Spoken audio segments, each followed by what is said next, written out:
এমনও আছে আসিফ মাহমুদ বিএনপিতে জয়েন করবেন, অনেক জায়গায় বলছেন, এবং একটা সময় কায়কোবাদের সাথে মিলে যাবেন। তপ্ত হওয়া শুরু হবে ওই মুহূর্তে যেই পাটা বাংলাদেশে আছে ওই পাটাকেও তারা ওই দেশে নিয়ে যাবে। আপনাদের ভারপ্রাপ্ত চেয়ারম্যান দুই পাই বাইরে দিয়ে রেখেছেন। ডক্টর ইউনূসের মতো একজন ভুল ব্যক্তিকে পছন্দ করছে না।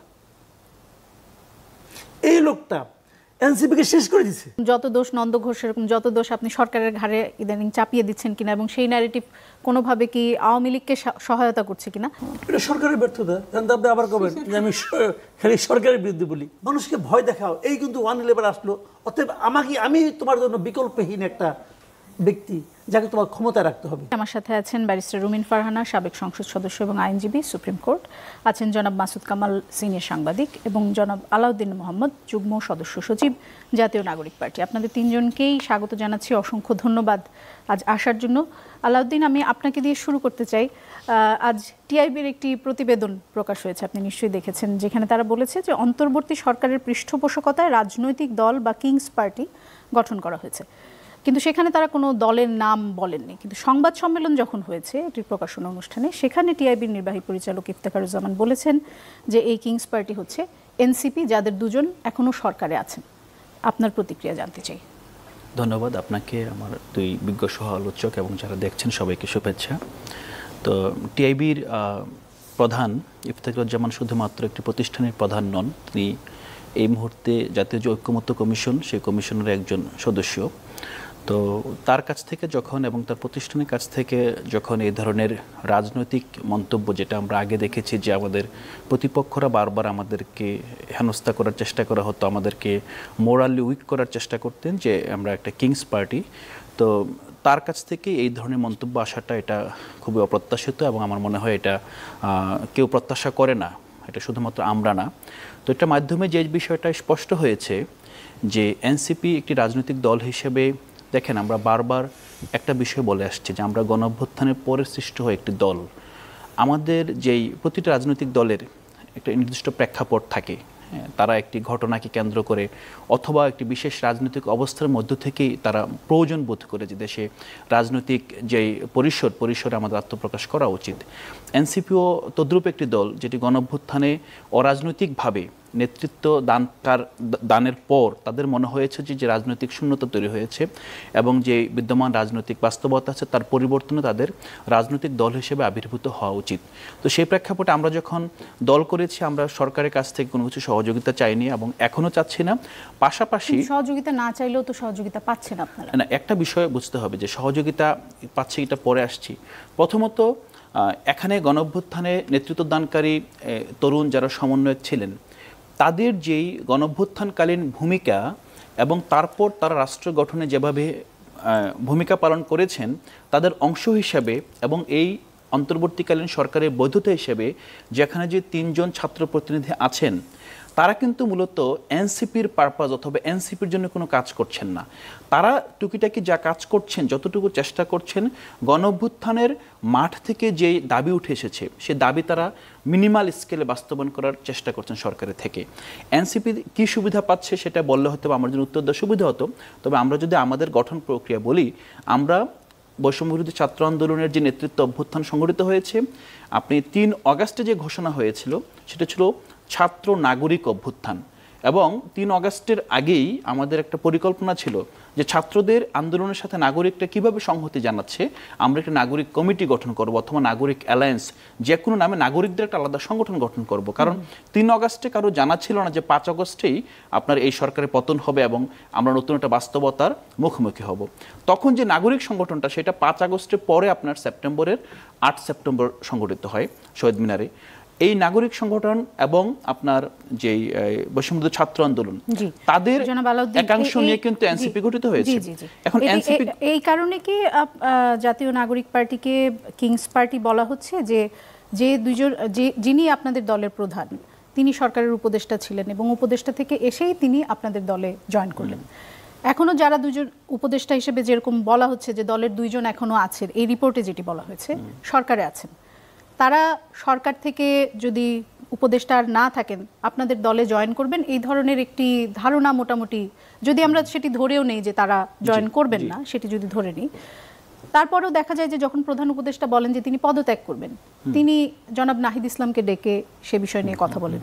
যখন 4টি প্রধান দলকে ডাকা হয় সেখানে যেমন এনসিপি থাকে, এবং এনসিপির যে আমরা দেশব্যাপী যে মার্চ কর্মসূচি দেখলাম, মার্চ শুধু গোপালগঞ্জে ছিল, অন্য জায়গায় পদযাত্রা ছিল, সেখানেও আমরা দেখেছি যে সরকার যেভাবে পুলিশ এবং আর্মি দিয়ে যেভাবে প্রোটেকশন দেওয়ার ব্যবস্থা করেছে, এইসব কারণে কি এই ধারণা মানুষের মনে হচ্ছে যে এটি একটি কিংস পার্টি? না, এখানে প্রথমত আপনি মানুষের মনে হচ্ছে আমরা এখানে আলোচনা করছি না, আমরা আলোচনা করছি টিআইবি অথবা কিংস পার্টির কথাটা কিন্তু অনেক আগে থেকেই আমরা শুনছি, এই প্রতিবেদনের আগে থেকেই কিন্তু সেই বিষয়টা কিংস পার্টির কথাটা আমরা আগে থেকে যেটা শুনে আসছি, আমরা মূলত রাজনৈতিক প্রতিপক্ষের কাছ থেকে শুনে আসছি। জনগণ আমাদের সরকারি দল হিসেবে গ্রহণ করেনি, জনগণ আমাদেরকে অভ্যুত্থানে অংশগ্রহণকারী একদল তরুণ হিসেবে গ্রহণ করেছে। এই পদযাত্রায় আপনি যেটা বলছেন যে সরকারের মূলত হেভি আপনার আইন শৃঙ্খলা বাহিনীর অবস্থান দেখা গিয়েছে গোপালগঞ্জে হামলার পর থেকে।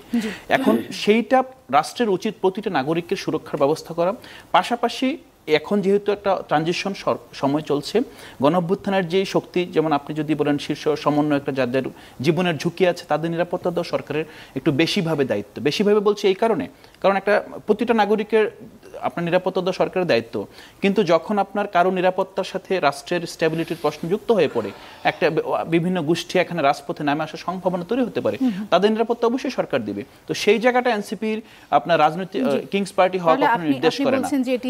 আরেকটা বিষয় বলে যে এখন যে দুজন সরকারে আছেন, এখন এটা তো সবাই জানেন যে তারা ছাত্র প্রতিনিধি হিসেবে আছেন। ইভেন আপনার দেখেন তাদের সাথে এনসিপির যে সম্পর্কের অনেকগুলো ডাইমেনশন আছে। একটা বড় জায়গায় আমি বলে দিই, টেকনিক্যালি আমরা কিন্তু গঠনতন্ত্র মেনে এখন আপনার এই এনসিপি পরিচালিত হচ্ছে। আমাদের গঠনতন্ত্রে এনসিপিতে কেউ জয়েন করতে চাইলে তাকে সাধারণ সদস্য হিসেবে জয়েন করতে হবে, এবং জয়েন করার সময় আপনার এনসিপির যে বিদ্যমান কেন্দ্রীয় সদস্য আছে তাদের ভোটাভুটি লাগবে। এখন যদি মনে হয় ধরেন তারা কেউ জয়েন করতে চান সরকারের পদত্যাগ করার পর, এটা নির্ভর করছে আসলে এনসিপি নেতৃবৃন্দ এবং এনসিপির যে কাউন্সিলর আছেন তারা কিভাবে এটা দেখছেন। কারণ এটা কিন্তু বাস্তবতা, আপনার হয়তো বা আগামী দিনগুলোতে তাই দেখা যাবে। এমন না যে ধরেন তারা সরকারে আছে বলে। আপনার কি মনে হয় যে পাবলিক পারসেপশন, এটা আপনি যেটি বলছেন সেটি পাবলিক পারসেপশন এমনও আছে আসিফ মাহমুদ বিএনপিতে জয়েন করবেন, অনেক জায়গায় বলছেন, এবং একটা সময় কায়কোবাদের সাথে মিলে যাবেন। আমি পাবলিক পারসেপশন খুব স্ট্রংলি এটা শুনি, আমাকে অনেকে জিজ্ঞেস করেছে যে আসিফ মাহমুদ কি বিএনপিতে জয়েন করবেন পরিষ্কার, এবং আপনি পরিষ্কারভাবে বলেছেন যে এটি একটি রাজনৈতিক বক্তব্য হিসেবে আপনারা দেখছেন, এবং একটা অনভিপ্রেত, এটা মানে ওনার সিভিল সোসাইটির কাছ থেকে রাজনৈতিক বক্তব্য আশা অবশ্যই, করি। যেহেতু আপনি সেই পার্টিরই, আপনার কাছে এটি অনভিপ্রেত হবে, সেটি আসলে খুব অবাক হওয়ার মনে হয় কিছু নেই। রোববার যে সমাবেশটি হলো সেটি নিয়ে একটা ছোট প্রশ্ন করতে চাই। অনেক মিডিয়াতেই বলা হচ্ছে যে যত জনসমাগম আশা করা হয়েছিল ততটা জনসমাগম হয়নি। আপনাদের আশা কি এত, মানে যে ধরনের জনসমাগম আপনারা আশা করেছিলেন সেই অনুযায়ী কি জনসমাগম হয়েছে? আমাদের আশাতীত হয়েছে। আমরা আশা করেছিলাম সেখানে মোটা দাগে 87,500 মতো জনসংখ্যা আসবে, কিন্তু আমরা যেটা দেখেছি যে এখানে 50,000 পার হয়ে গিয়েছে। হ্যাঁ, যেটা সকাল থেকে আমরা যারা এখানে ঢাকায় অবস্থান করেছিলাম আমরা এত আশা করি না। আমরা আশা করেছিলাম কাদেরকে, এই গণঅভ্যুত্থানে আপনার বিভিন্ন ডিস্ট্রিক্টে যখন আমরা গিয়েছি পদযাত্রা যারা অংশগ্রহণ করেছে, অংশগ্রহণ করার মাধ্যমে এখন নেতৃত্ব তৈরি হয়েছে, তাদেরকে আমরা একসাথে তৈরি করতে চাইছি। সামাজিক যোগাযোগ মাধ্যমে একটি বক্তব্য মানে ভেসে আসছে, অনেকে বলছেন যে শিবির যেহেতু লোক পাঠায়নি, শিবিরের সাথে যেহেতু সাম্প্রতিক সময়ে, আপনি যদি সামাজিক যোগাযোগ মাধ্যমে খেয়াল করেন আপনি দেখবেন যে এটি তো হাইলি অ্যালগরিদম বেসড। আসলে আমি যেটা দেখি আমার কাছে এনসিপির অ্যাপ্রিসিয়েশন বেশি আসে। আচ্ছা, অনেকেই বলার চেষ্টা করছেন যে শিবির যেহেতু লোক পাঠায়নি তাই আপনাদের জনসমাগম কম হয়েছে। আপনারা কি একমত? শিবির তার মানে শিবির লোক পাঠাতো তাই তো বলার চেষ্টা করছে না? শিবিরের সাথে তো আপনাদের এক ধরনের ভালো সম্পর্ক ছিল, এই ধরনের একটি ধারণা অ্যাটলিস্ট ছিল গণঅভ্যুত্থানের সময়। কিন্তু সাম্প্রতিক সময় আমরা শিবিরের সাথে ছিল, সাম্প্রতিক সময় এসে আমরা দেখছি যে সেই বিষয় নিয়ে একটু এখন দেখছি আবার সামাজিক যোগাযোগ মাধ্যমে আপনাদের মধ্যে সময় না, যখন আপনার এটি একেবারে খুবই সাম্প্রতিক আন্দোলন হয়েছে, আপনাদের আন্দোলনের মাঝখানে কিন্তু শিবিরের সাথে আপনার ছাত্র নেতৃত্বের বড় আপনার এই বিষয় নিয়ে আমি বিরতির পর আপনার কাছে আবার ফিরে আসব। ব্যারিস্টার রুমিন ফারহানা, আপনার কাছে যেতে চাই। একই রিপোর্ট যেটি নিয়ে আমি আলাউদ্দিনের সাথে কথা বলছিলাম সেই বিষয়টি নিয়েই আপনার সাথেও কথা বলতে চাই। এই গবেষণা প্রতিবেদনে বলা হয়েছে যে গত বছরের অগাস্ট থেকে চলতি বছরের জুন পর্যন্ত 11 মাসে দেশে 471টি রাজনৈতিক সহিংসতায় 121 জন নিহত হয়েছেন। এসব ঘটনার 92% সঙ্গে বিএনপি, 22% সঙ্গে আওয়ামী লীগ, 5% সঙ্গে জামাত, 1% সঙ্গে এনসিপি জড়িত। 92% সঙ্গে বিএনপি। রিপোর্টটি দুঃখজনক এই কারণেই বলছি, এটা বিএনপির জন্য দুঃখজনক। রিপোর্টের যারা তৈরি করেছেন তাদেরকে আমি দোষ দিচ্ছি না, এবং আমরা লক্ষ্য করেছি যে রিপোর্টের কোনো অংশ, পলিটিক্যাল পার্টিগুলো নর্মালি এতদিনের কালচার যেটা, যে অংশটুকু তাদের পক্ষে যায় সেই অংশটুকু খুবই জোর দিয়ে বলে, যে অংশটুকু তার দলের বিপক্ষে যায় সেই অংশটুকু তারা হাইড করার চেষ্টা করে। আমার মনে হয় গণঅভ্যুত্থান পরবর্তী বাংলাদেশে আমরা যেই রাজনৈতিক দলই করি না কেন, আমরা একটা নতুন রাজনীতির স্বপ্ন দেখেছিলাম, আমরা একটা নতুন রাজনৈতিক বন্দোবস্ত কায়েমের জন্য আমি অন্তত মাঠে নেমেছিলাম। আমি আমার পলিটিক্যাল আইডেন্টিটিকে সরিয়ে রেখে বলছি, এবং আমি সেই মাঠে দাঁড়িয়ে বলেছিলাম যে আমি একজন নাগরিক হিসেবে আজকে এই মাঠে এসেছি। সো আমি রিপোর্টের কোনো অংশকে প্রেইজ করব আর কোনো অংশকে আমি ছুঁড়ে ফেলে দিব, ওই পলিটিক্স আমার মনে হয় পুরনো পলিটিক্স। সো 92% সহিংসতার সঙ্গে বিএনপি জড়িত, এটা বিএনপির জন্য একটা ওয়েক আপ কল। বিএনপিকে সেটা ওভাবেই দেখতে হবে। এবং সামনে নির্বাচন, আমরা জানি না আসলে নির্বাচনটি কবে হতে যাচ্ছে, বিকজ ডিসেম্বর টু জুন এখানে একটা 6 মাসের লম্বা পিরিয়ড আছে। এই পিরিয়ডের মধ্যে কোন মাসে নির্বাচন হবে জানি না, এবং যতই দিন যাচ্ছে এই ধরনের রিপোর্ট কিন্তু আরো বিভিন্ন জায়গা থেকে আসবে। ঘোষণা আসতে পারে বলে আমরা শুনছি। ওয়েল, সেটাও পারসেপশন আমাদের, আমরা জানি না ঘোষণা আসবে কিনা, আসলে তো দেখা যাক সেটা। বরং আজকে আমরা একটা স্ট্যাটাস দেখলাম একজন ইনফ্লুয়েন্সিয়াল উপদেষ্টার, যে 1-11 পদধ্বনি শোনা যাচ্ছে।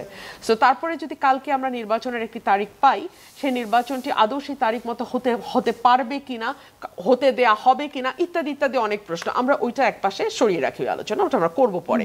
বরং আমরা এখন এভাবে ধরি যে যদি সামনের আগামী বছরের 6 মাসের মধ্যে কোনো এক সময় নির্বাচন হয় এবং এর মধ্যে এই ধরনের রিপোর্ট আসতে থাকে যে এত সহিংসতার সঙ্গে লার্জেস্ট পলিটিক্যাল পার্টি এবং মানে মোস্ট অ্যাসপায়ারিং পার্টি যে পাওয়ারে যাবে তাদের লোকজন জড়িত, সেটা এই পার্টির ইমেজ এবং পার্টির ভোটের জন্য ক্ষতিকর হবে। 1, 2 হচ্ছে বিএনপি তার 3 থেকে 4 হাজার নেতা কর্মীকে বহিষ্কার করেছে, কিন্তু তেমন কোনো ফলপ্রসূ সুফল তো এখনো মাঠে দেখা যাচ্ছে না।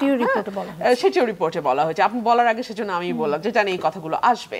সো এগুলো আমার মনে হয় বিএনপিকে আরো সিরিয়াসলি বিষয়গুলো নিতে হবে, এবং বিএনপির যেই লেভেলের নেতাই এই ধরনের কর্মকাণ্ডের সঙ্গে জড়িত থাকুক না কেন, সে যত বড় বা যত ইনফ্লুয়েন্সিয়াল বা যত প্রিয় নেতাই হোক না কেন, কিংবা সেই নেতার পরিবার হোক না কেন, সেই ব্যাপারে দলকে খুব শক্ত পদক্ষেপ যদি না নেয় তাহলে বার্তা খুব ভালোভাবে পৌঁছবে না। আপনি ইউনিয়ন বিএনপি বা ওয়ার্ড বিএনপির সভাপতিকে বহিষ্কার করে আপনি যে কোনো পজিটিভ ইম্প্যাক্ট ফেলতে পারবেন না, কার্যকর ইম্প্যাক্ট ফেলা যাবে না, it has already been proven. Now let's talk about that other portion, যেখানে বলা হচ্ছে যে সরকারি দল হিসেবে এনসিপির নাম আসছে। আমার মনে হয় যে কথাটা আমরা এত ভেগলি না বলে আমরা যদি একটু ক্রোনোলজিক্যালি দেখি যে কেন এই পারসেপশনটা তৈরি হয়েছে। পারসেপশনটা তৈরি হয়েছে তার অনেকগুলো কারণ আছে, এবং perception is very important in politics. আপনি ব্যক্তিগত জীবনে সাধু হতে পারেন, কিন্তু পারসেপশন যদি থাকে যে আপনি আপাদমস্তক একজন লুটেরা, তাহলে পলিটিক্সের মাঠে আপনার টিকে থাকা মুশকিল হবে। আমি একটা ব্যক্তির কথা বলছি, মানে একজন ব্যক্তি হিসেবে বলছি, বাট এটা একই ক্ষেত্রে দল, গোষ্ঠী, সমর্থক সকলের ক্ষেত্রেই প্রযোজ্য হয়। সো পারসেপশনকে আপনি উড়িয়ে দিতে পারেন না, পারসেপশন ভীষণ গুরুত্বপূর্ণ পলিটিক্সে। কেন এই পারসেপশনটা তৈরি হলো এই কারণেই, যখন আমরা দেখলাম যে ডক্টর মোহাম্মদ ইউনূস দেশের বাইরের গণমাধ্যমকে বললেন আমি ছাত্রদেরকে বলেছি দল করার, না হলে এই 24-এর অভ্যুত্থানের স্পিরিট নষ্ট হয়ে যেতে পারে, সো বেহাত হয়ে যেতে পারে, এইটা বলার মাধ্যমে উনি একটি দলকে বা একটি গোষ্ঠীকে ওন করলেন। কিন্তু এই যে গণমানুষের অভ্যুত্থান, যে অভ্যুত্থানের খুব ছোট একটা অংশে আমি দাঁড়িয়ে আছি, খুবই ছোট একটা অংশে কামাল ভাই দাঁড়িয়ে আছেন, খুবই ছোট একটা অংশে দোলা আপনি দাঁড়িয়ে আছেন, যার যার রাস্তা থেকে শেষে এই অভ্যুত্থানটা তৈরির জন্য, প্রেক্ষাপট তৈরির জন্য এবং মাঠে থেকে যে যখন যেভাবে পেরেছি আমরা কাজ করেছি, আমাদেরকে আদার্স করে দেয়া হলো। 2 হচ্ছে, যখন আমরা দেখলাম যে নাহিদ মন্ত্রিসভা থেকে পদত্যাগ করার পরে উনি একটি দলের দায়িত্ব নিলেন এবং তাকে গুড বাই বলার সময় প্রেস সচিব একেবারে দরজা পর্যন্ত এগিয়ে দিয়ে বললেন আমরা ভবিষ্যৎ প্রধানমন্ত্রী হিসেবে তাকে দেখতে চাই, তখনই বোঝা গেল যে কতটুকু টান এবং ভালোবাসাই দলটির প্রতি প্রধান উপদেষ্টার আছে বা প্রধান উপদেষ্টার ক্যাবিনেটের আছে। 3 হচ্ছে, যখন প্রধান উপদেষ্টা মনের দুঃখে কিংবা যে কোনো কারণেই হোক পদত্যাগের মতন কঠিন সিদ্ধান্ত নেওয়ার জন্য মনস্থির করলেন বা বিষয়টি আলোচনার করা যেতে পারে বলে তিনি মনে করলেন, তিনি কিন্তু সকল রাজনৈতিক দলকে ডাকলেন না, ডেকে বললেন না যে আপনাদের এই এই এই এই এই এই অসহযোগিতার জন্য আমার মনে হচ্ছে যে আমি আমার ডিউটি ঠিক মতো পালন করতে পারছি না, so I want to get out of it. হতে পারে যে তিনি তো বলেছেন যে তার নিয়োগকর্তা হচ্ছেন ছাত্ররা। অ্যাবসলিউটলি। তো তাহলে তো ওই দেখেন ওই ওই হোল স্কোয়ারই আমরা যাচ্ছি ব্যাক টু দ্যাট আরেকটা একটু আমরা সচিবালয় ঘিরে সমন্বয়কদের দেখতে পাচ্ছি, আমরা দেখতে পাচ্ছি একজন উপদেষ্টা যিনি ছাত্র প্রতিনিধি হিসেবে আছেন, তার এলাকায় নানান রকম নৃশংস কর্মকাণ্ডের অভিযোগ উঠছে। আমি একজন আইনজীবী হিসেবে তাকে দোষী বলছি না, আমি বলছি অভিযোগ উঠছে। এই অভিযোগের কোন রকম কোন তদন্ত, কোন রকম কোন জবাবদিহিতার মধ্যে তাকে আনা এখন পর্যন্ত আমরা সেটা দেখি না। তিনি এখন অফিশিয়ালি এনসিপির কেউ নন, কেউ নন, কিন্তু তিনি ছাত্র প্রতিনিধি এবং ছাত্র প্রতিনিধিদের প্ল্যাটফর্মটাই হচ্ছে এনসিপি, তাই না? সো এটা পারসেপশন তৈরি করে। আমরা লিগালি অনেক সূক্ষ্ম আর্গুমেন্টে যেতে পারবো, আমি ওখানে না, আমি ওখানে আছি। আলাউদ্দিন মোহাম্মদ বলছিলেন যে কোনো লাভ নাই, আসিফ মাহমুদ বিএনপিতে যেতে পারেন, এরকম একটি পারসেপশন এবং ডিসিএসপি দেরকে আমরা দেখেছি সরকারি নির্দেশে সহায়তা করতে, তাদের ইনঅগারেশন সেরেমনিটা যাতে তারা খুবই জাঁকজমকপূর্ণ ভাবে করতে পারে, লোক সমাগম যাতে হয়, পাবলিক ট্রান্সপোর্ট তারা অ্যারেঞ্জ করে সরকারি ভাবে, এগুলো আমরা দেখেছি। জি, ধন্যবাদ রুমিন ফারহানা। জনাব মাসুদ কামাল, এই প্রসঙ্গে যদি কিছু বলতে চান। তাছাড়া আরেকটি জিনিস জানতে চাই, যেটি রুমিন ফারহানা এরই মধ্যে বলেছেন, যে অন্তর্বর্তী সরকারের তথ্য এবং সম্প্রচার উপদেষ্টা মাহফুজ আলম তিনি বলেছেন যে ১-১১ পদধ্বনি শোনা যাচ্ছে। আজ 6:45 তিনি তার ফেসবুকে পোস্ট দেন, এর কিছুক্ষণ পরে তিনি পোস্টটি এডিট করেন, সেখানে লিখেন যে ১-১১ পদধ্বনি শোনা যাচ্ছে, তবে জুলাই জয়ী হবে, জনগণের লড়াই পরাজিত হবে না। এদিকে বিএনপির সালাউদ্দিন আহমেদ মন্তব্য করেছিলেন যে ১-১১ নিয়ে উপদেষ্টা মাহফুজ যে পোস্ট দিয়েছে তা হয়তো ঘণ্টাখানেক পরে আবার তিনি ডিলিটও করবেন, এবং তিনি সত্যি সত্যি ডিলিট করেছেন। আপনি কি এরকম কোনো পদধ্বনি শুনতে পাচ্ছেন কিনা? এবং এই প্রসঙ্গ নিয়ে সাম্প্রতিক সময় আমরা আরও কথা শুনছি যে ষড়যন্ত্র হচ্ছে। প্রথমত সালাউদ্দিন সাহেব একটু ভুল করছেন, ঘণ্টাখানেক পরে না 3 ঘন্টা পরে সে ডিলিট করছে। সেই অনেক সাহস তার অনেকক্ষণ ছিল। বিষয়টা কি জানেন, আসলে সরকার, আমি কিন্তু মাহফুজ আলমকে বিচ্ছিন্ন কোনো ব্যক্তি ভাবি না, উনি হলেন পার্ট অফ গভর্নমেন্ট। সরকার আসলে মানুষকে ভয় দেখাচ্ছে, আর কিছু না। এটা সরকার মানুষকে একটা ভয় দেখাচ্ছে যে 111 কিন্তু আসলো বলে কাজে আমাদেরকে তোমরা সাপোর্ট দাও, আমাদের টিকে থাকতে হবে, এই হলো মূল বক্তব্যটা। এবং এই ভয়টা নানাভাবে আকারে ইঙ্গিতে পোস্ট দিয়ে আবার সেটাকে তুলে দিয়ে, এটাও কিন্তু দেখেন উনি তুলে দিয়েছে, কিছু যা আসে না, কিন্তু উনি কি ভাবছেন সেটা তো উনি প্রকাশ করেছেন। উনি আধা ঘন্টা পর তুলে দিলেন কি দিলেন না, এটা কিন্তু ইম্যাটেরিয়াল। উনি কি ভাবছেন সেটা প্রকাশ হয়ে গেছে। কিন্তু আমি অনেক কিছুই চাই, কিন্তু সামাজিক ভয়ে আমি হয়তো বলি না, করি না। কিন্তু কাজে আমি কি করি না এটা ইম্পর্টেন্ট না, আমার নিয়তটা হলো ইম্পর্টেন্ট, আমার মনের মধ্যে কী চলছে সেটা হলো ইম্পর্টেন্ট। ওই যে প্রধান উপদেষ্টা একবার সবার কাছে চাঁদা চাইছিল না, আন্দা দেন, ওটা হলো ইম্পর্টেন্ট। তার মনে ওটা চলে, তার মনে হলো এনজিও কোম্পানি, এটা হলো এনজিও মানসিকতা। মানুষের কাছ থেকে নেব, কত নেওয়া যায়, একটা ইস্যু দেখে কত নেওয়া যায়, এগুলো এনজিও মানসিকতা। উনি হয়তো বললেন আমি করি নাই, হ্যাঁ আপনি করেন নাই, আপনার লোক তো করছে। কোন লোকটা করছে তাকে আইডেন্টিফাই করছেন, তাকে বের করে দিয়েছেন, তার প্রতি কোনো অ্যাকশন নিয়েছেন? নেন নাই তো, তার মানে আপনি করছেন। তো এগুলো হলো মানসিকতা। ওনাদের একটা মেন্টালিটি হলো মানুষকে ভয় দেখাও, এই কিন্তু 111 আসলো, অতএব আমি তোমার জন্য বিকল্পহীন একটা ব্যক্তি যাকে তোমার ক্ষমতায় রাখতে হবে।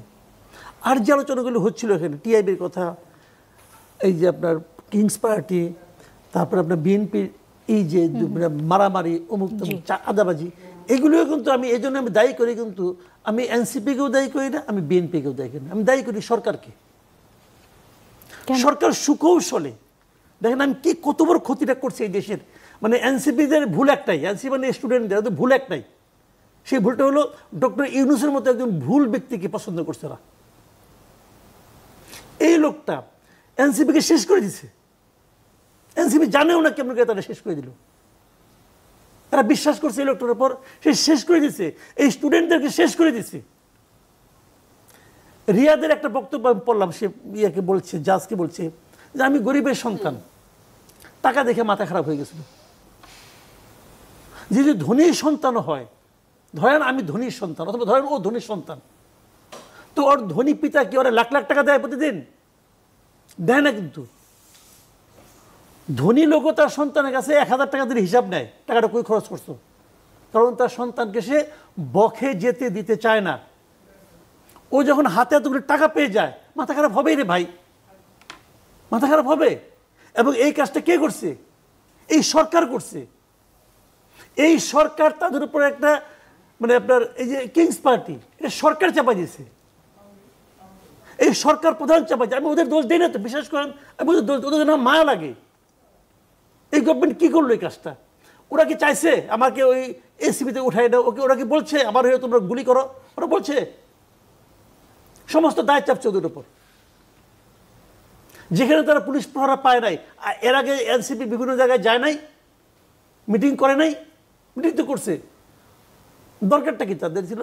এগুলি সরকার করছে। কেন করেছে সেটা বিএনপি যে বলছে কেন করেছে এবং সরকারের সব বিষয়ে আপনি কি অতিমাত্রায়, আমি এর আগেও আরেকটি প্রোগ্রামে আপনাকে প্রশ্ন করেছিলাম যে ওরকম যত দোষ নন্দ ঘোষ, এরকম যত দোষ আপনি সরকারের ঘাড়ে ইদানিং চাপিয়ে দিচ্ছেন কিনা এবং সেই ন্যারেটিভ কোনোভাবে কি আওয়ামী লীগকে সহায়তা করছে কিনা, সেই প্রসঙ্গে আমরা আসবো একটা বিরতি থেকে ফিরে এসে। দর্শক, একটা বিরতিতে যাচ্ছি, ফিরছি কিছুক্ষণ পর, সাথে থাকুন সাথে। এবং আপনি বলছিলেন যে এনসিপি যে একটি কিংস পার্টি হিসেবে আবির্ভূত হয়েছে বা তাদেরকে বলা হচ্ছে, এটির দায় আপনি আসলে তাদেরকে যতটা দিবেন তার চেয়ে অনেক বেশি দিতে চান সরকারকে, ডক্টর মোহাম্মদ ইউনূসকে। এবং আমি আপনাকে বলছিলাম যে আপনি খুব অনেক ক্রিটিক্যাল সরকারের ব্যাপারে আমরা দেখি সবসময়ই, এবং সম্প্রতি আমরা দেখছি যে সুশীল সমাজ হিসেবে যাদেরকে আমরা জানি তারা সবাই সরকারের বিষয়ে অনেক বেশি ক্রিটিক্যাল হচ্ছেন। ডক্টর দেবপ্রিয় ভট্টাচার্য যেমন বলেছেন যে অন্তর্বর্তী সরকার যতদিন ক্ষমতায় থাকবে সংকট ততই গভীর হবে। শাহদিন মালিকও একই ধরনের কথা বলেছেন যে ভালো মন্দ যেই হোক রাজনীতিবিদদেরই দেশ চালাতে হবে। এমনকি প্রফেসর আনু মোহাম্মদ তিনিও বেশ কট্টর ভাষায় সরকারের সমালোচনা করেছেন। এটার আসলে কারণটা কি যদি একটু বলেন? না, ওনারা কেন বলছেন সেই কারণে আমি বলতে পারবো না, আমি আমারটা বলতে পারি। এই সরকার যেদিন গঠন হলো আমি সেই দিন থেকে ক্রিটিক্যাল, কারণ ওই দিন থেকে আমার মনে হয়েছে যে এই লোকগুলি পারবে না। কোন লোকগুলি পারবে না পারবে সেটাতে বোঝার ক্ষমতা আছে রে ভাই আমার। আমি এই দেশে 36 বছর ধরে সাংবাদিকতাই করি। কেন আপনার মনে হলো যে এই লোকগুলিকে চিনি আমি, ম্যাক্সিমাম লোকগুলিকে আমি চিনি। এদের এমন কোনো অতীত নাই যারা ভয়ঙ্কর ভালো কোনো কাজ করে ফেলাবে। শুনেন, এটা একটা নর্মাল গভর্নমেন্ট ছিল না। এই গভর্নমেন্টের উপর, নর্মাল একটা গভর্নমেন্টের উপর যে দায় দায়িত্ব থাকে, এদের উপর দায় দায়িত্ব ছিল আরো অনেক বেশি। এবং এরা সবাই এই কাজের জন্য অযোগ্য। এরা মেন্টালি প্রিপেয়ার ছিল না, কেউ না, ইনক্লুডিং ডক্টর ইউনূস। এরা মেন্টালি প্রিপেয়ার ছিল না। ইউনূস সাহেব যদি মেন্টালি প্রিপেয়ার থাকতো তাহলে ফ্রান্সে ওই সময় ডাক্তারের কাছে যাইতো নাকি অপারেশন করার জন্য? উনি মেন্টালি প্রিপেয়ার ছিলেন না। একটা অপ্রস্তুত লোককে আইনে আপনি বসাই দিয়েছেন চেয়ারে যুদ্ধক্ষেত্রে, এবং এটা বিশাল যুদ্ধ। এবং উনি নিজে, আচ্ছা, নুরুল কবিরের কাছে ইন্টারভিউ উনি কি বলছেন? উনি বলছেন ওনারা এই কাজটা জানেন না, এটা ওনাদের ফিল্ড না, দেখি করতে করতে শিখবো, বলেন নাই? বলছেন। এবং উনি বলছেন অন্য যারা কারা কি করতেছে, আমি তো ভালো মতো বিষয়টা বুঝি না, তো ওনাদের আমি কি ভুল ধরবো? বুঝলেন? তার মানে উনি করতে করতে শিখ, তার মানে উনি একটা এক্সপেরিমেন্ট করতেছেন, ট্রায়াল অ্যান্ড এরর বেসিসে উনি যাবেন। দেশ নিয়ে এটা হয়? পৃথিবীর কোন একটা সরকার যদি এই কথাগুলি বলে? মাসুদ কামাল, আপনার মতে কি কারা অল্টারনেটিভ ছিলেন? যারা অল্টারনেটিভ কে ছিলেন আমার বলা দরকার। আমি অন্য দিকে ট্রাই করি না যে আমি নাম বলে কারে বিপদে ফেলাবো। প্রস্তুত তো কেউই ছিলেন না। প্রস্তুত কি কারণে থাকবে না? একটা আন্দোলন ছিল তো, এই আন্দোলনের মধ্যে অনেকেই ছিল, উনি ছিলেন না। এই আন্দোলনের আগে পাশে ডাইনে বাই উনি ছিলেন না। উনি যাদের কারণছেন তারাও কেউ ছিল না। কিন্তু আমরা তো শুনছি জাতীয় সরকার গঠন করার এক ধরনের প্রচেষ্টা। বলে এই উপদেষ্টাদের 80% উপদেষ্টার শারীরিক, মানসিক, আর্থিক এবং বুদ্ধিভিত্তিক কোনো ধরনের ইনভলভমেন্ট এই আন্দোলনের সঙ্গে ছিল না। এই যে নূরজাহান বেগমের কোনো ইনভলভমেন্ট ছিল? ছিল ছিল বলেন আপনি? আলী মোহাম্মদ ছিল? আন্দোলনের সাথে ইনভলভমেন্ট না থাকলে তারা সরকারে থাকতে পারবেন না এরকম এটা আমি বলি নাই। কিন্তু এটা হলো এমন একটা সরকার যারা একটা মানে আপনার একটা লক্ষ্য নিয়ে মাঠে নামছে, যাদের মধ্যে চেতনা, সেই চেতনা তো ধারণ করতে হবে। এরা তো ধারণ করে না এই জিনিস। আমি যে কথাটা বলছিলাম আপনাকে সেটা যে দেখেন কতগুলি, যে আমি ওই প্রসঙ্গের আগে আসি যে কেন উনি এত বড় ক্ষতিটা করলেন। উনি কিন্তু ক্ষতি খালি স্টুডেন্টদের করেন নাই, জাতিকে ক্ষতিগ্রস্ত করছেন। কোথায় সেটা আমি বলি, এদেরকে বিতর্কিত করে দিয়েছে। দেখেন উনি আসলে কার লোক বলেন তো? উনি হলো পশ্চিমা বিশ্বের লোক। এবং পশ্চিমা বিশ্বের সবচেয়ে ভয় পায় কি? তারা ভয় পায় ইয়াং জেনারেশনের আপরাইজিংকে। মনে নাই ফিলিস্তিনিদের পক্ষে যাওয়ার জন্য আমেরিকাতে এই স্টুডেন্টদের কি করছে তারা? কামাল, এখানে যদি আমি একটু থামাই আপনাকে, এই যে আপনি বললেন যে উনি হচ্ছেন পশ্চিমা বিশ্বের লোক, সেটি কি একটা কারণ ছিল যে ওনাকে এই পদে তখন বসানো হয়েছিল? কারণ তখন সবাই ভয় পেয়েছিলেন যে আওয়ামী লীগের পতনের পরে যে পশ্চিমা চাপ আসবে সেটি সামলাতে উনি পারবেন না। না না না তা না, আমি ওই প্রসঙ্গটা পরে আসতেছি, আগে এটা আমি শেষ করি, এই ধারাবাহিকতা আমি শেষ করি। কাজে উনি কিন্তু ওই কাজটাই করছেন যে ইয়াং জেনারেশন যেন আগামীতে কোনো আন্দোলন করতে না পারে, এই কাজটা শেষ করে দিছে। ইয়াং জেনারেশনকে, এই ছাত্রদেরকে এমন একটা জায়গায় উনি পৌঁছে দিছে, এরা যদি আগামীতে কোনো আন্দোলনের জন্য ডাক দেয় কেউ আসবে না, আসবে না। কারণ বলবো তোমরা তো এগুলি করো, তোমরা তো এগুলি করছো। দেখেন রিয়াদের যে এনসিপির কথা বলছেন নাকি সব তরুণ, সামগ্রিকভাবে তরুণ প্রজন্মের কথা বলছেন? উনি তরুণ প্রজন্মকে নষ্ট করেছেন। আমি আরেকটা এক্সাম্পল দিই। দেখেন এই গভর্নমেন্ট ক্ষমতা নেওয়ার পরে প্রথমে আমি বলছিলাম, তখন আমি মনে করতাম যে ইউনূস সাহেবের মধ্যে একটা মানে শুভ ইচ্ছা আছে, আকাঙ্ক্ষা আছে। তখন আমি বলছিলাম আপনি 2 জন স্টুডেন্টকে আপনার উপদেষ্টা পরিষদে নিয়ে ভুল করছেন। অনেকে মনে করছে যে আমি তো তাদের যোগ্যতা এবং মেধা নিয়ে প্রশ্ন করছি, না তা করি নাই। কিন্তু আমি যেটা করছি সেটা হলো এটা করার মাধ্যমে সারা দেশের যে ঐক্যবদ্ধ তরুণ সমাজ ছিল এদের ঐক্যটাকে উনি নষ্ট করে দিয়েছেন। অনেককে বলতে শুনছে, আমাকে বলছে এই যে ওদেরকে কিভাবে নির্বাচন করলো, কোন যোগ্যতায় নির্বাচন করলো, আমি নই কেন? এই প্রশ্নটা অনেকের মনে ছিল। কেন আপনি ঢাকা ইউনিভার্সিটি থেকে 2টা স্টুডেন্ট কিনলেন? ঢাকা ইউনিভার্সিটিকে সবচেয়ে বেশি ওদেরকে 1 স্টুডেন্ট মারা গেছে। ঢাকা ইউনিভার্সিটি কেউ মারা যায় নাই। পাবলিক ইউনিভার্সিটি আপনি কেন নিলেন না? প্রাইভেট ইউনিভার্সিটি কেন নিলেন না? কোনো যুক্তি নেই। এই সমস্ত প্রশ্ন উঠবে এটা উনি জানেন, জেনে এই কাজটা করছেন, ঐক্যটাকে ভেঙে দিয়েছেন। ভেঙে দেওয়ার ফলে কি হয়েছে? কেউ মন্ত্রী হয়েছে, অন্যরা যারা মন্ত্রী হতে পারে নাই তারা বলতে আমি মন্ত্রণালয়ে যাই, যে আমি তদবির করি। কেউ ভাবছে মন্ত্রণালয়ের মধ্যে যাওয়ার সুযোগ নাই, আমি আমার এলাকায় থাকি, এখানে আমি এই কাজগুলি করি, তদবির করি। শুরু হয়ে গেছে। যারা তদবির করতে পারছে তারা টাকা পাইছে, যারা করতে পারে নাই তারা আবার নিজেদের মধ্যে এক ধরনের ঈর্ষা কাজ করছে যে আমি তো সমন্বয় হইতে পারলাম না, হইলে তো আমি এগুলি পারতাম। তো এই যে বিষয়গুলো পুরো জিনিসটাকে তছনছ করে দিচ্ছে।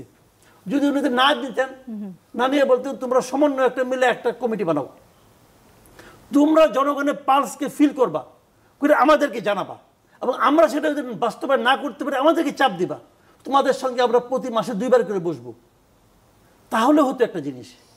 সেই কাজটা করে নাই। তাদেরকে নিয়ে একজনকে একটা যে মন্ত্রণালয়ে আপনি বলছেন যে সরকারে ছাত্রদের প্রতিনিধি নেওয়াটা একটি ভুল সিদ্ধান্ত ছিল। একদম শুরু থেকেই বলতেছি। ওইটা করে কিন্তু আমরা পুরো দেশের ছাত্র ঐক্যটাকে তারা একদম ধ্বংস করে দিয়েছে। এই ছাত্ররা হতে পারতো। সেটা কি ডক্টর মোহাম্মদ ইউনূসের সিদ্ধান্ত ছিল? অবশ্যই। উনি বুদ্ধিমান লোক, বুঝবেন না, আপনারা কাইটা চলে যাবো, আপনি বুঝবেন না। এই ভুলকে যদি এটি ধরে নেই যে এটি আমি তখন মনে করছিলাম ভুল, এটি কি উনি না বুঝে করেছেন নাকি বুঝে করেছেন? আমি তখন মনে করছিলাম না বুঝে করছেন। এখন ওটা কর্মকাণ্ড থেকে বুঝি উনি খুবই যে বলে না মেটিকুলাস ডিজাইন করছে, এটা ওনা মেটিকুলাস ডিজাইন। সেটা উনি কেন করবেন জনাব মাসুদ? এটা কেন করবেন ওনাকে জিজ্ঞাসা করেন, আমি কেমন করব? আপনি তো বলছেন যে উনি বুঝে করেছেন। আমি তো বলছি আপনার এই ধারণার পিছনে কোনো কারণ আছে? আমি তো বলছি এটা পশ্চিমা বিশ্বের একটা মেটিকুলাস ডিজাইন, যে ইয়াং জেনারেশনকে শেষ করে দাও, পলিটিক্যাল পার্টিকে শেষ করে। বলি আপনাকে শুনেন, এই যে বিএনপির বিরুদ্ধে 92% বলছেন চাঁদাবাজি, মারামারি, হুড়াহুড়ি করে, এটা থামানোর দায়িত্ব কার? বিএনপি কি ভাই কোনো ক্যাডার ভিত্তিক ই করে নাকি, রাজনীতি করে নাকি? একটা বললো সবাই দাঁড়াও, সবাই দাঁড়াবে, এই পার্টি তো বিএনপির না। এটা থামানোর দায়িত্ব গভর্নমেন্টের। বিএনপিকে আপনি দায়ী করতে পারবেন তখন যখন নাকি গভর্নমেন্ট কাউকে অ্যারেস্ট করলে বিএনপি তার বিরুদ্ধে মিছিল করবে। এক্সাম্পলতে বলি, রিয়াদ এত বড় ঘটনা ঘটছে, রিয়াদের ব্যাপারে কি এনসিপি কোনো বিবৃতি দিছে যে না তাকে অন্যায়ভাবে করা হয়েছে? দেয় নাই তো। যদি দিত তখন আপনি এনসিপিকে দায় দিতে পারতেন। তাকে তো করার সুযোগ করে দিয়েছে গভর্নমেন্ট, কইরা একটাকে আটকাইছে। বিএনপি কি এক জায়গায় বলছে যে ওই লোকটাকে তুমি কি কারণে ধরলা, কি কারণে মারলা? ধরার দায়িত্ব কার? আমার ছিনতাই হয়ে গেল, ছিনতাই করলো এনসিপির লোক, আমি কি এনসিপিকে দায় দিব? গভর্নমেন্টকে দায় দিব যে গভর্নমেন্ট কেন ছিনতাইকারীকে আটকালো না? তো বিষয়গুলো গভর্নমেন্টের, তো গভর্নমেন্ট সেই দায়িত্ব পালন করছে না কেন? মানুষকে বোঝাচ্ছে যে রাজনীতিবিদরা, পলিটিক্যাল পার্টিগুলো তোমার সমস্যার সমাধান দিতে পারবে না। বিরাজনীতিকরণের একটি দ্যাট ইজ দ্য পয়েন্ট। রুমিন ফারহানা, আপনার কাছে আসতে চাই। ভয় দেখানোর একটি কথা বলা হচ্ছিল যে 1-11-র কথা যেটি আসছিল সেটিতে জনাব মাসুদ কামাল বলছিলেন যে এক ধরনের জুজুর ভয় দেখানো হচ্ছে। একই রকম এক ধরনের ভয় আমি দেখছি সম্প্রতি বিএনপির বক্তব্যেও বারবার উঠে আসছে। আপনাদের মহাসচিব বলেছেন, অন্যান্য নেতারাও বলছেন যে দক্ষিণ পন্থার উত্থান হবে বা চরমপন্থা বা উগ্রপন্থার উত্থান হবে, এই ধরনের একটি ভয় আমরা আওয়ামী লীগ আমলেও কিন্তু শুনেছি। ওনারাও বলতেন যে ওনারা না থাকলে চরমপন্থার উত্থান হবে বা জঙ্গিবাদের উত্থান হবে, এই ধরনের একটি ভয় তারা পুরা বিশ্বকেই দেখাচ্ছিলেন, এরকম একটি ন্যারেটিভ তখন ছিল। সেটিকে এখন বিএনপি ফলো করছে? 1-11 নিয়ে যেই কথাটা এসছে সেটাকে আমি ভয় দেখানো হিসেবে দেখি না, বরং এটাকে আমি এক ধরনের ওয়েক আপ কল বা মানুষকে আগাম সতর্ক করা হিসেবে দেখি। কেন? মাসুদ কামাল ভাই যেটা বলছিলেন সেই কথাগুলো কিন্তু আমি বহুবার একই ধরনের কথা বলেছি, যে এই যে চাঁদাবাজি, এই যে নানান রকম অভিযোগ রাজনৈতিক দলগুলোর উপর দেয়া হচ্ছে, এগুলোর কোনো ব্যবস্থা কেন নেওয়া হচ্ছে না? কারণ ক্ষমতায় তো বিএনপি নাই। বিএনপি তো আমলা বা পুলিশে বিএনপি এখন ক্ষমতায় নাই, এটা পরিচালনার দায়িত্বে বিএনপি নাই। সো তাদেরকে যদি গ্রেফতার করা হতো, তাদের বিরুদ্ধে যদি আইনানুগ ব্যবস্থা নেওয়া হতো, তাদেরকে যদি কারাগারে নেওয়া হতো, তাহলে আমি বিশ্বাস করি এই বিশৃঙ্খল পরিস্থিতি অনেকটাই লাইনে আসতো। কিন্তু কেন তাদের ব্যাপারে কোনো ব্যবস্থা না নিয়ে বিষয়টাকে অনেকটা ছাড়া গরুর মতন ছেড়ে রাখা হয়েছে? ছেড়ে রাখা হয়েছে এ কারণেই যাতে একটা সময় গিয়ে খুব শক্তভাবে ডক্টর মোহাম্মদ ইউনূস বা সরকার বলতে পারে যে এই দেশে কোনো পলিটিক্যাল পার্টি দেশের মানুষের স্বার্থে আসলে কাজ করে না। তারা লুটেরা, তারা চাঁদাবাজ, তারা ভালো নয়, তারা মানুষকে নানানভাবে নির্যাতন করে, ন্যূনতম কোনো সুযোগ পেলে সেটা সদ্ব্যবহার করে ব্যক্তিগতভাবে লাভবান হওয়ার উদ্দেশ্যে। সুতরাং এই যে যেই নেগেটিভ প্রচারণাগুলো, সেটা না দলগুলোর বিরুদ্ধে একটা অর্কেস্ট্রেটেড ক্যাম্পেইনের মতো কাজ করবে। আপনি চিন্তা করে দেখুন তো, এই যে 1 বছরে আমরা কিন্তু ক্রমাগত এই ধরনের কথা, এই ধরনের অভিযোগ আমরা বিএনপির ব্যাপারে শুনে এসেছি, এবং আমরা লক্ষ্য করেছি যে এত কথা, এত অভিযোগ, এত কিছু, কিন্তু সরকারের তরফ থেকে আইনগত যে ব্যবস্থা নেওয়া, সেখানে আমরা তেমন কোনো অগ্রগতি দেখি না, এবং সে কারণে একটার পর একটা ঘটনা ঘটতে পারে বা ঘটতে দেয়া হয়। সো এটাই কিন্তু বিরাজনীতিকরণের প্রথম ধাপ, যে সবাই খারাপ, পলিটিশিয়ান মানেই খারাপ। ধরুন ডক্টর মোহাম্মদ ইউনূস কত অবলীলায় বলে ফেলেন যে এই দেশের মানুষকে টাকা দিয়েই এই দেশের মানুষের কাছ থেকে ভোট কিনে ফেলা যায়। ওই দেশের মানুষ সম্পর্কে ওনার ধারণা কি, ওনার এইটুকু বক্তব্যই তো সেটা খুব পরিষ্কার হয়ে যায়। দেখুন, এই দেশের মানুষকে যদি টাকা দিয়ে কেনা যেত, ভোট কেনা যেত, তাহলে আর শেখ হাসিনাকে ভোট কেন্দ্রে হাহাকার করতে হতো না 14, 18 বা 24 সালে। কারণ মানুষ বুঝেছিল যে এই ভোট দেওয়া না দেওয়ার মধ্যে কোনো ডিফারেন্স নাই। সো টাকা আওয়ামী লীগের হাতে কম ছিল না। তারা যদি ভোটারকে টাকা দিয়ে আনা যেত, তাহলে সেই ব্যাপারে কোনো কার্পণ্য আওয়ামী লীগের করবার কথা নয়। সো বাংলাদেশের মানুষের ভোট টাকা দিয়ে কেনা যায়, এরকম বিশ্বাস যিনি লালন করেন, তিনি তো বাংলাদেশের মানুষকে তাদের ক্ষমতা তাদের হাতে দেয়া কিংবা বাংলাদেশের রাজনীতিবিদদের হাতে রাজনীতির ভারটা ছেড়ে দেয়া তিনি নিরাপদ বোধ করবে না, সেটাই স্বাভাবিক। এবং তার পিছনে আপনি যেটা বলছিলেন যে পশ্চিমা শক্তির তো ডেফিনেটলি একটা বড়, আমি বলছিলাম না যারা মাসুদ, হ্যাঁ ডেফিনেটলি তাদের একটা বড় প্রভাব তো তার উপরে আছে। এবং আপনি যদি উপদেষ্টা পরিষদটা লক্ষ্য করেন, এই উপদেষ্টা পরিষদ এত মিজারেবলি ফেল করলো কেন, এটা কিন্তু আমি চিন্তা করেছি অ্যাটলিস্ট, যে কেন। তাদের কয়েকটা কারণ আছে। এক হচ্ছে তাদের বেশিরভাগ বাংলাদেশকে চেনে না, জানে না। বাংলাদেশের গ্রামে গঞ্জে মফস্বলে হাঁটার কোনো অভিজ্ঞতা তাদের নাই। আমার জন্ম, বেড়ে ওঠা, আমার বাবার তার শিক্ষা জীবন সবকিছুই, আমার মায়ের জন্ম, বেড়ে ওঠা সবই ঢাকায়। কিন্তু রাজনীতির কারণে আমাকে কিন্তু আবার এই চতুর্থ প্রজন্ম হিসেবে আবার আমাকে এখন গ্রামে যেতে হচ্ছে। একদম মানে ফ্রম জিরো থেকে, স্ক্র্যাচ থেকে আমি শুরু করেছি আবার। 4 জেনারেশন কিন্তু আমরা কেউ গ্রামের সাথে আমাদের কোনো সংযোগ ছিল না, কিন্তু আমি আবার শুরু করেছি। এই মানুষটা তো অনেক পুরানো রাজনৈতিক দল ছিল, অফকোর্স।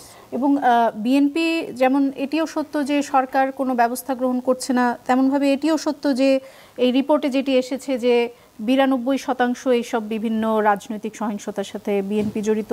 এটিও সত্য যে চাঁদাবাজির বিভিন্ন ঘটনায় বিএনপি নেতাকর্মীরা যুক্ত হচ্ছেন, এবং সেজন্যই বিএনপি বহিষ্কারও করছে। 4000 হোক বা 7000 হোক, অলরেডি বহিষ্কার করেছে বিএনপি। একদিকে তারেক রহমান সমাবেশে বলছে যে মানুষ আর প্রতিহিংসা প্রতিশোধের রাজনীতি চায় না, আরেকদিকে টিআইবির রিপোর্ট বলছে যে সেই পথেই বিএনপি হাঁটছে। না, আমি তো সেটাই বলছি যে বিএনপিকে তো এই বিষয়টা এখন বুঝতে হবে। বিএনপি ডেফিনেটলি নীতি নির্ধারকরা আশা করি বুঝতে পারছেন যে সরকার ব্যবস্থা নেবে না, ব্যবস্থা নিয়ে যে বিষয়টাকে থামাবে বা কমিয়ে নিয়ে আসবে এটা সরকারের লক্ষ্যই না। সরকার চাইছে ঘটনাগুলো ঘটতে থাকুক, ঘটনাগুলো ঘটতে থাকুক, আরও বেশি ঘটুক, গণমাধ্যমে আসুক, মানুষের এক ধরনের বিতৃষ্ণা তৈরি হোক, মানুষ পলিটিশিয়ানদের কাছ থেকে মুখ ফিরিয়ে নেক, মানুষ পলিটিক্যাল পার্টিগুলোকে না বলুক, নেগেটিভ একটা ইমপ্রেশন মানুষের মধ্যে তৈরি হোক, এটা তো সরকার চাইছে।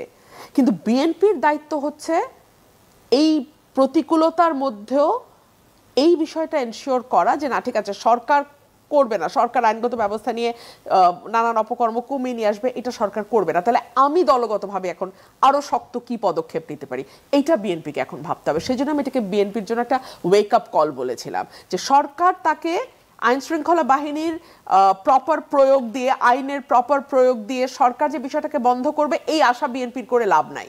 বিএনপিকেই ব্যবস্থা নিতে হবে এবং বিএনপিকেই আরো শক্ত পদক্ষেপ নেওয়ার কথা চিন্তা করতে হবে যাতে নিজের ভবিষ্যৎ চিন্তা করে নিজের দলের নেতাকর্মীকে আরো শক্তভাবে হ্যান্ডেল করা যায়।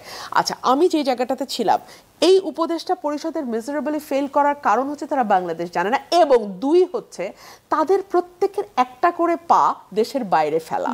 সো তারা জানে যেই মুহূর্তে দেশ উত্তপ্ত হওয়া শুরু হবে ওই মুহূর্তে যেই পাটা বাংলাদেশে আছে ওই পাটাকেও তারা ওই দেশে নিয়ে যাবে।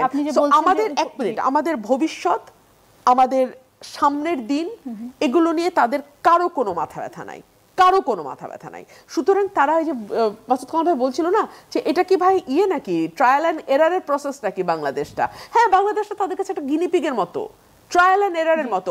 আপনি আমাকে বলেন ডে 1 থেকে সরকারের কোনো রোড ম্যাপ, সরকার কি করতে চায়? রোড ম্যাপ মানে আমার সময় এতদিন, আমি এতদিনের মধ্যে এইটা এটা এটা এটা আমার এজেন্ডা, এটা আমার প্রায়োরিটি, এটা আমার মধ্যম, এটা আমার লিস্ট প্রায়োরিটি। 3 হচ্ছে আমি কাদেরকে দিয়ে আমার গোল অ্যাচিভ করতে চাই, এই উপদেষ্টা পরিষদ, এর মধ্যে এই উপদেষ্টা ফেল করছে, তাকে বদলে নতুন উপদেষ্টা আনা, কিংবা যে উপদেষ্টারা নানান রকম দুর্নীতির অভিযোগ আসছে, ক্রাইমের অভিযোগ আসছে যাদের বিরুদ্ধে, তাদেরকে জবাবদিহিতার মধ্যে আনা। একটা কিছু সরকার করেছে? সরকার সফল হওয়ার জন্য কোন রকম কোনো চেষ্টা করেছে? সরকার নিজে ব্যর্থ হচ্ছে এবং একই সঙ্গে সরকার পলিটিক্সকে ব্যর্থ করার চেষ্টা করছে, which is very dangerous। একটু থামাবো আমি। আপনি বলেছেন যে সরকার রোডম্যাপ দেয়নি, বিএনপি আসলে কি রোডম্যাপ দিয়েছে যেটি দেখে আমরা বুঝবো যে সরকার যেভাবে ব্যর্থ হয়েছে, এই সরকার যেভাবে ব্যর্থ হয়েছে বিএনপি তার চেয়েও মেজারেবলি ফেল করবে না, সেটি আমরা কিভাবে বুঝবো? আরেকটি আপনি বলেছেন যে উপদেষ্টারা 1 পা বাইরে দিয়ে রেখেছে, আপনাদের ভারপ্রাপ্ত চেয়ারম্যান 2 পাই বাইরে দিয়ে রেখেছেন, এবং আমি যুবদলের সমাবেশে স্লোগান শুনছিলাম যে তারেক রহমান দেশে ফিরে আসবেন, সেটি নিয়ে অনেক স্লোগান দেওয়া হচ্ছিল এবং নেতাকর্মীরা খুবই উজ্জীবিত সেই বিষয়টি চিন্তা করে। কিন্তু এখনও তো তিনি ইউকেতে আছেন এবং এখনো আমরা তার আসার কোনো রকমের লক্ষণ দেখতে পাচ্ছি না। দুটো প্রশ্ন। প্রথম প্রশ্নের উত্তর হচ্ছে বিএনপি ক্ষমতায় গেলে কি কি করবে সেটা অলরেডি বিএনপি বহুবার বলেছে। আচ্ছা, সেই কেতাবি কথা বাদ দিলাম, 31 পয়েন্টস বাদ দিলাম। আপনি লক্ষ্য করে দেখবেন বিএনপির ভারপ্রাপ্ত চেয়ারম্যান, ছাত্র দলের সমাবেশ ছিল গতকাল, আজকে যুব দলের ছিল, দুটোতেই কিন্তু তিনি খুবই দিক নির্দেশনামূলক কথা বলেছেন যে এখন কথা না, এখন কাজের সময়, এবং কি কি কাজ উনি করতে চান, শিক্ষাক্ষেত্রে কি কি পরিবর্তন আনতে চান, বাচ্চাদের কর্মসংস্থান তৈরির জন্য কি কি করতে চান, সেই কর্মসংস্থানে তারা যেন দক্ষ জনশক্তি হিসেবে দেশের বাইরে কাজ করতে পারে সেটার জন্য তিনি কি কি করতে চান, ইত্যাদি ইত্যাদি ডিটেল বর্ণনা তিনি দিয়েছেন। এবং নির্বাচন যখন আসবে তখন কিন্তু প্রতিটি দল তাদের যার যার প্রতিশ্রুতি জনগণকে জানাবে, এবং তখনই আরো বেশি পরিষ্কার হবে কোন দল ক্ষমতায় গেলে কি করবে। এবং মানুষের কাছে যেহেতু তার একটা লিখিত ইশতেহার থাকবে সামনে যে এই দল, এনসিপি ফর এক্সাম্পল গেলে এটা এটা এটা করবে, বিএনপি গেলে এটা এটা এটা করবে, জামাত গেলে এটা এটা এটা করবে। সো যেই দলটাই ক্ষমতায় যাক না কেন, বিএনপি যাক আর যেই যাক, তারা ওই ইশতেহার অনুযায়ী কাজ করছে কিনা, তারা তাদের মানুষকে দেয়া প্রতিশ্রুতি রক্ষা করছে কি করছে না, সেটা কিন্তু মানুষের কাছে খুব পরিষ্কারভাবে থাকবে। আর ওই ইশতেহারটা দেখে যদি মানুষ মনে করে, মেজরিটি মনে করে বিএনপিকে ভোট দেবে, বিএনপি ক্ষমতায় যাবে। তারপরে যদি বিএনপি সেটা বাস্তবায়ন করতে না পারে, সেটার মাসুল ভোটের মাধ্যমেই বিএনপিকে দিতে হবে। সো এটা, এইসব ছক খুব পরিষ্কার। রাজনীতির ছকের মধ্যে কিন্তু কোনো গোলমাল নাই। গোলমাল হয় এই ধরনের অস্পষ্ট সরকারকে ঘিরে। আর জনাব তারেক রহমানের ফিরবার ব্যাপারে যে কথাটা আপনি প্রশ্ন করেছেন, আমি যদি পাল্টা প্রশ্ন করি, সরকার তার নিরাপত্তা ততটুকু এনশিওর করতে পারছে না কেন যে তিনি দেশে ফিরে আসবেন? তিনি কি দেশে ফিরে আসতে চান না? তিনি কি দেখেন না যে বাংলাদেশে তার জনসমর্থন কতটুকু? এবং এত ঝড় ঝঞ্ঝার মধ্যেও যেই পরিবারের নেতৃত্ব বাংলাদেশের মানুষের হাত ছাড়ে নাই, ৭৭ বছর বয়সে ১৫০ বছরের পুরানো সলিটারি কনফাইনমেন্টের মধ্যে যিনি গেছেন সেই পরিবার দেশের বাইরে চলে যাবে, এই হিস্ট্রি কিন্তু নাই। বেগম খালেদা জিয়া খুব পরিষ্কার বলেছিলেন যে বাংলাদেশ ছাড়া আমার পৃথিবীর আর কোথাও যাওয়ার কোনো জায়গা নাই, এবং একই কথা তার সন্তানদের ক্ষেত্রেও প্রযোজ্য। কিন্তু তারেক রহমান কি সেটি সেভাবে বলতে পারবেন? যে দেশে তিনি নিরাপদ বোধ করছেন না সেই দেশে তিনি উনি বোধ করছেন না, ওনাকে নিরাপদ বোধ করতে দেওয়া হচ্ছে না, নিরাপত্তা দেওয়া হচ্ছে না। আমি যদি পাল্টা এভাবে বলি, ওনার মামলাগুলো কিন্তু সব ওঠে নাই, ওনার মামলাগুলো কিন্তু এখনো বাকি আছে, ওনার মামলা সব ওঠে নাই। সুতরাং ওনার দেখুন, বাংলাদেশে এতদিন পর্যন্ত দ্বিদলীয় ব্যবস্থা ছিল, এবং বাংলাদেশে এখনো যদি আপনি ভোটার পার্সেন্টেজ ধরেন, এই দুটো দলই আওয়ামী লীগ এবং BNP largest political party. Awami League কিন্তু পুরোপুরি নেতৃত্ব শূন্য এখন। আওয়ামী লীগের প্রধান থেকে শুরু করে টপ লিডারশিপ যারা ছিল কেউ বাংলাদেশে নাই, আর বাকি যে কয়জন আছে জেলে আছে। বিএনপিকে যদি লিডারশিপ শূন্য করে ফেলার কোনো চেষ্টা বা পায়তারা সরকারের থাকে, বিকজ আমরা এই সরকারের বিরাজনীতিকরণ নিয়ে এতক্ষণ আলাপ করেছি দোলা, সো এইরকম কোনো প্ল্যান যদি তাদের থাকে তাহলে তাদের প্রাইম টার্গেট কিন্তু বিএনপির ভারপ্রাপ্ত চেয়ারম্যান তারেক রহমানই হওয়ার কথা। জি, অসংখ্য ধন্যবাদ রুমিন। আমরা আলাউদ্দিন আপনার কাছে আসতে চাই। আপনি নিশ্চয়ই খেয়াল করেছেন যে সম্প্রতি শিবির এবং এনসিপির মধ্যে আমরা দেখছিলাম যে মোটামুটি ধরনের একটা ভালো সম্পর্ক, যেটি আমরা প্রথমে আলোচনা করছিলাম, যে মনে হচ্ছিল যে শিবির এবং এনসিপির মধ্যে বেশ একটা ভালো বোঝাপড়া তৈরি হয়েছে আন্দোলনের সময় বা তারপরে। কিন্তু খুব সাম্প্রতিক সময়ে এসে আমরা দেখলাম যে এনসিপির আহ্বায়ক নাহিদ ইসলাম তিনি তার ফেসবুক পেজে প্রথমে মন্তব্য করলেন যে সাদিক কায়েম বৈষম্য বিরোধী ছাত্র আন্দোলনের কোনো সমন্বয়ক ছিলেন না, এবং এরপরে আমরা দেখলাম যে ফেসবুকে বৈষম্য বিরোধী ছাত্র আন্দোলনের সাবেক কেন্দ্রীয় সমন্বয়ক এবং গণতান্ত্রিক ছাত্র সংসদের ঢাবি শাখার যিনি আহ্বায়ক আব্দুল কাদের, তিনিও বলেছেন যে শিবিরের ছেলেরা কিভাবে ছাত্রলীগে গুপ্ত আকারে ছিলেন এবং সেখানে ছাত্রলীগের বিভিন্ন সন্ত্রাসী কর্মকাণ্ডে তারাই আগ্রাসী ছিলেন তার ভাষায়, এবং যেটি ছাত্র শিবিরের যিনি কেন্দ্রীয় নেতা মোহাম্মদ সাদিক কায়েম তিনি আবার এ দাবি অসত্য বলেছেন। এবং আমরা দেখতে পাচ্ছি যে পাল্টাপাল্টি এক ধরনের বক্তব্য চলে আসছে যে কারা বেশি ভূমিকা পালন করেছেন গণ অভ্যুত্থানে। শিবিরের সাথে আপনাদের এই যে ভুল বোঝাবুঝি বলবো নাকি একটা দূরত্ব তৈরি হচ্ছে, সেটিকে আসলে আপনারা কেন দেখছেন বা কেন তৈরি হচ্ছে এটি? প্রথমত আপনি এনসিপির সাথে শিবিরের দূরত্ব তৈরি হচ্ছে এইভাবে আমরা দেখতে পারি না, কারণ শিবির মূলত একটি ছাত্র সংগঠন। তো এনসিপির সাথে যদি দূরত্ব হয় কিংবা সখ্যতা হয় সেটা হবে জামাতের ছাত্র সংগঠন। জামাতের ছাত্র সংগঠন। ছাত্র সংগঠনের সাথে সাধারণত একটা দলের এইভাবে আপনার কোনো ইকুয়েশনই বোঝাপড়া হয় না, আপনার ধরেন তাদের কোনো রাজনৈতিক সমঝোতা সম্ভব হয় না। তো যেটা ঘটেছে প্রথমত গণঅভ্যুত্থানের যে ইতিহাস তো আসলে এখনো সে অর্থে লিখিত হয়নি, এখন লিখিত সম্ভব না, কারণ গণঅভ্যুত্থান না শুধু যে কোনো সময় এই ধরনের বড় ঘটনা আসলে ঘটনার কুশীলবরা যখন ঘটনা থেকে অথবা ঘটনার যে ইতিহাস আছে সেটার থেকে স্বার্থ সংশ্লিষ্ট ক্ষমতা সংশ্লিষ্ট ব্যাপারে যুক্ত থাকে, তখন আপনার আসলে কেউ সত্য কথনে বিশ্বাসী হয়, সত্য বলে নিজের পরাজয় জয় সবগুলো নির্ধারণ করে তা কিন্তু হয় না। তখন তারা তাদের মতো করে একটা ন্যারেটিভ দাঁড় করায়। এখানে যেটা হচ্ছে, এখানে যেহেতু গণঅভ্যুত্থানের পরে আমরা গণতান্ত্রিক উত্তরণের রাস্তায় আছি, কিন্তু এখন পর্যন্ত গণতান্ত্রিক উত্তরণের সবচেয়ে বড় যে ঘটনাটা জাতীয় নির্বাচন সংঘটিত হয়নি। ছাত্র ক্যাম্পাসগুলোতে যে ছাত্র সংসদ নির্বাচন, সেখানেও আসলে নির্বাচনগুলো জাস্ট আপনার তফসিল ঘোষণা করা হয়েছে।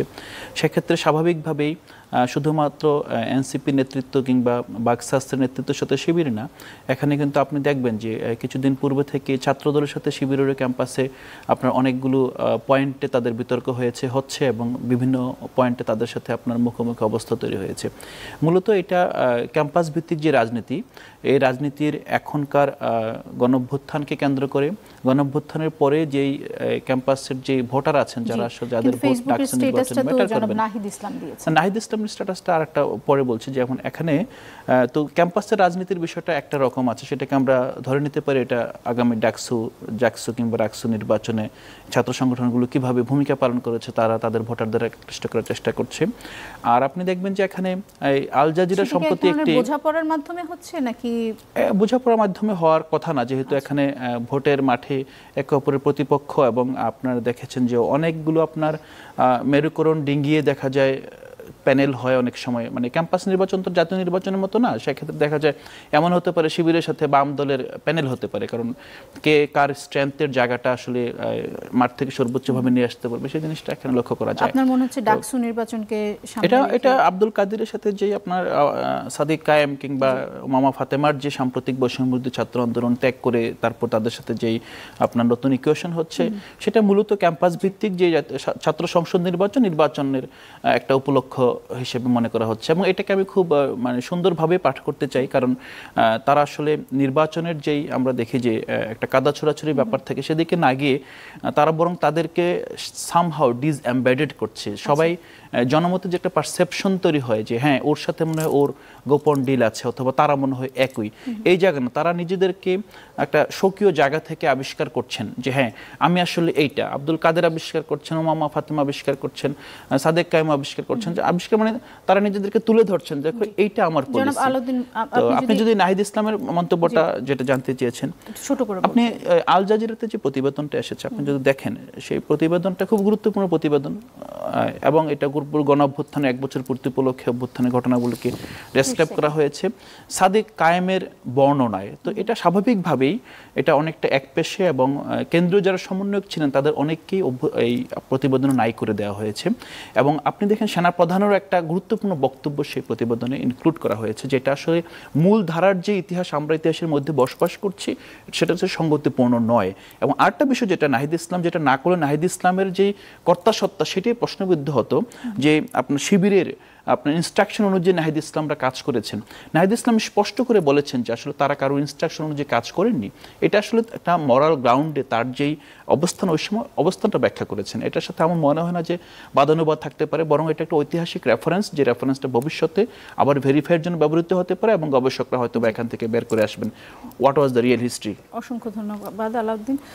জনাব মাসুদ কামাল, একটা ছোট প্রশ্ন একেবারে ছোট করে জানতে চাই, সেটি হচ্ছে যেমন এই জুলাই অভ্যুত্থানের ইতিহাসের ন্যারেটিভ নিয়ে যেমন অনেক বাদানুবাদ হচ্ছে, একই সময়ে আমরা যেমন জানতে পারছি না যে কে আসলে পেছনে ছিলেন, সামনে কারা ছিলেন সেটি আমরা দেখতে পেয়েছি। কিন্তু আরেকটি বিষয় হচ্ছে যে শহীদ যারা হয়েছিলেন তাদের কিন্তু 1 বছর হয়ে গেছে, কিন্তু তাদের নামের তালিকাও এখনো হয়নি, এবং 71 সালে যারা শহীদ হয়েছিলেন তাদের নামের তালিকাও কিন্তু আমরা তখন পাইনি। আপনার কি মনে হয় যে এইবার আমরা তালিকা পাবো, অথবা কেন পাচ্ছি না, আপনার কি মনে হয় যদি একটু ছোট করে বলেন? এটা সরকারের ব্যর্থতা। আপনি আবার কবেন যে আমি খালি সরকারের বিরুদ্ধে বলি, এটা টোটালি সরকারের ব্যর্থতা। এই তালিকাটা করে দায়িত্বটা কার ছিল? গভর্নমেন্টে ছিল। একটা মন্ত্রণালয় আছে, মুক্তিযুদ্ধ বিষয়ক মন্ত্রণালয়, তারাই তো এই কাজটা করতে পারে। তাদের আর কাজ কি ভাই? এদের কাজ কি? বসে বসে বেতন নেওয়া ছাড়া তারা এই কাজটা করতে পারে না। আমরা কি পাবো? আপনি কি আশাবাদী এই বিষয়ে? তারা নড়াচড়া করে দিলে পাবো, নড়াচড়া না করলে পাবো না। হিসাব ক্লিয়ার। এটার মধ্যে কি কোনো রাজনীতি দেখতে পান? ওরা তো রাজনীতি ভাঙতে চায়, ওরা তো রাজনীতিবিদদের বাদ দিয়ে যাচ্ছে। এই গভর্নমেন্টের মূল লক্ষ্যই তো এটা, যে বিরাজনীতি গ্রহণ করবে, যে রাজনীতিবিদদের কোনো কাজের না। অসংখ্য ধন্যবাদ আপনার।